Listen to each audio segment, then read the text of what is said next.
ភ័យមួយបានឆាបឆេះនៅសន្តាគារចាផ្លើក្នុងទីក្រុងប៉ាតាយាខេត្តឈុនបុរីនៅម៉ោងប្រហែល 9 យប់ថ្ងៃប្រហ័សទី 21 ខែឧសភាឆ្នាំ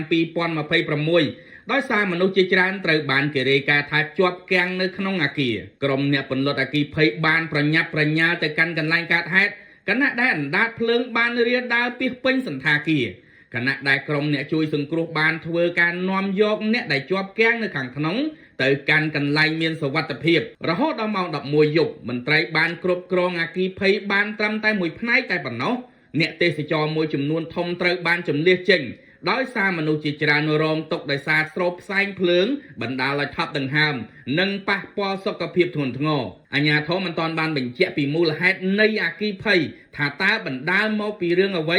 ឬចំនួនអ្នកស្លាប់និងរបួសនៅឡើយទេដោយសារស្ថានភាពនៅតែបន្តជួយសង្គ្រោះតាមព័ត៌មានបឋមភ្ញៀវជាង 100 នាក់ត្រូវបានជម្លៀសចេញមនុស្ស 4 នាក់បានរងរបួសរួមទាំងបុរសម្នាក់ដែលរលាកធ្ងន់ធ្ងរពីការឆេះដំបូលអគាររាយការណ៍ព័ត៌មានដោយខ្ញុំទីប្រឹក្សាព្រះឥន្ទ